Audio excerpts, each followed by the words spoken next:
questions, please?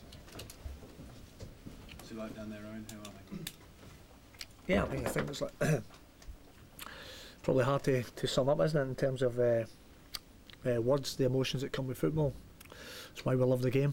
But yeah, I think it's hard to take, only because I think we probably recognise we had a slow start in the game, but that, I think the events of what happened in the game, I mean, there's no, at the level we're at, and I don't want to sit here and be thinking about sour grapes, but how that first goal can be allowed to be given when Adam Bogdan's clearly got it in his hands, and Jonathan Waters is a good player, but I mean, if he sticks his head on his elbow halfway up his arm, which allowed obviously the ball to be released and fly in the corner, I find it incredible that that's not given. I've been in to see the officials, and I've done that quite often this season. I can't see you come out with any the wiser.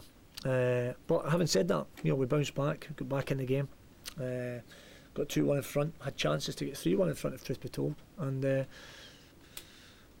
we probably allowed Stoke a little bit of possession at 2-1, but not that they were creating opportunities we think he could score. As it happens, Crouch had a good chance and Adams made a great save, but in the aftermath, when Crouchy's knocked it by Adam, it's actually Crouch who's clambered into Adam. Adam's turned to affect the ball, and Peter's a tall lad, and there's events to clamber over him.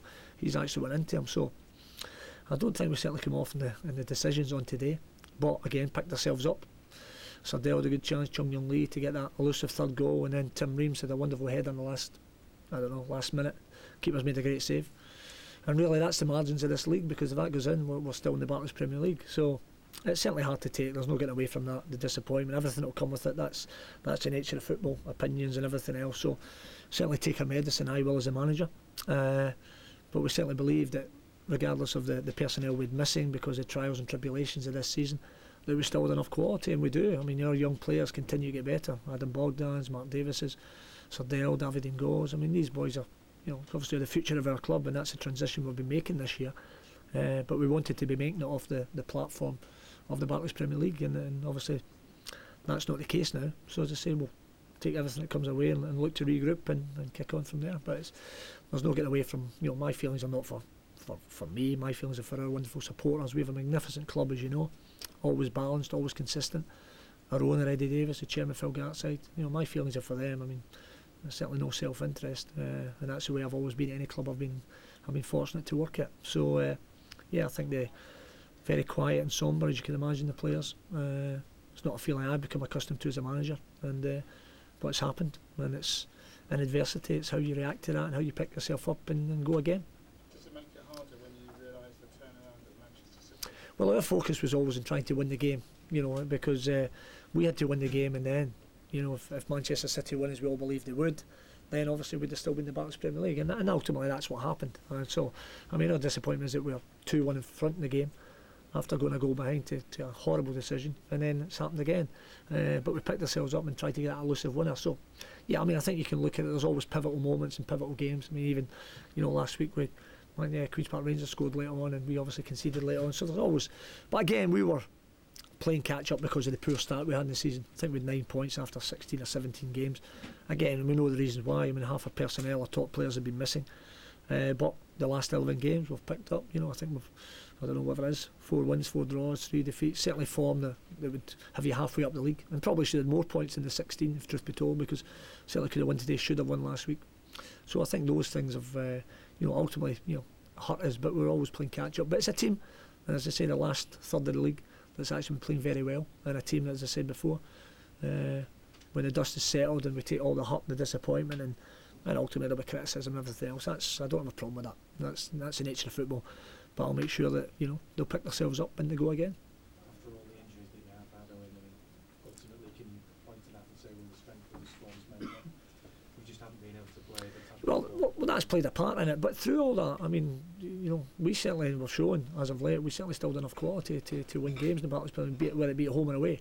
We certainly showed that again today, and you're right, that's off the back of everything that's happened to the football club, the personnel we've been missing, and in certain areas of the team. I mean, I think there's only 2 games I think I've been able to play the same team, 2 games in a row, so there's no continuity or consistency of selection. But I'm not going to sit here and make excuses and all that. At the end of the day, we had a chance to win a game today. I felt we should have. If we would have, we'd still win the Barclays Premier League. So again, we'll have to take what comes, and that's the nature of football. But you know, it's horrible. We've actually got a Player of the Year dinner tonight as well. We'll attend that, and we'll go from there.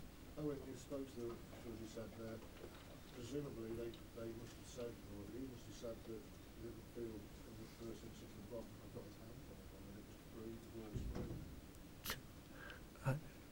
I know, sorry, I'm bewildered by the question because Adam Bogdan's clearly got the ball there. So that's. Well, I'm 50 yards away and I can see it, and they're closer. I mean, you were there, you must have seen it. He's clearly got his balls. I mean, he's not got the ball in his hands, he's got his balls. The ball's in his hands to the side of his head, and Jonathan at the first. So, I mean, I could see it 50 yards away, never mind having to see it in the, with the IT lads after the game or at half time. But anyway, that's what's happened. So, it's not the first time, but again, there we go. Is it a question of just getting a little bit of time off now for you and then come back fighting? I mean, listen, I've said before, I don't concern myself about owning Coyle and everything else. I know what I can do, I know how hard we've worked. My feelings, I said, for the fans, for everybody at the club, the owner, the chairman, everybody. We have a wonderful club, as you know, and we'll have that again, and we'll come back bigger and stronger for it. I don't think today's probably the time to talk about that, because we've got to understand the huge disappointment which is, because coming into the game I still believed that we would win the game, and we had chances to do it, and that's a wee bit that kind of leaving a bad taste in my mouth, because we had the opportunity to make sure that we stayed in the Barclays Premier League, and then kick on from there with this younger group that we've developed that are getting better game by game, and a lot of them have been thrown into situations because of the personnel we had missing.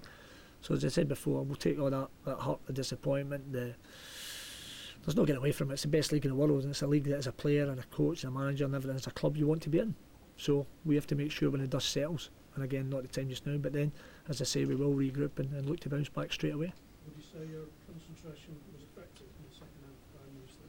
No, I mean, I think there's some merit in the question, because I wasn't aware, obviously, the events at the Etihad and everything else, but I think probably the supporters were, and there was some quiet moments when the Stoke fans were singing this and that. I just tried to get the point on to the players that we had to make sure that we try and win their game, and then whatever was going to affect us from there, that would be, if we won a game and Queen's Park Rangers won the game, then so be it. So that's the wee bit, as I said to the players, that we should have made sure that we'd seen through our job and won the game, and we had opportunities to do it. We had to keep a clean sheet in the second half, and we'd have had those elusive 3 points. So there's no doubt stuff like that can leave a bad taste in your mouth. Okay, thank you all very much. Thanks very much. Thanks for your time. Thank you.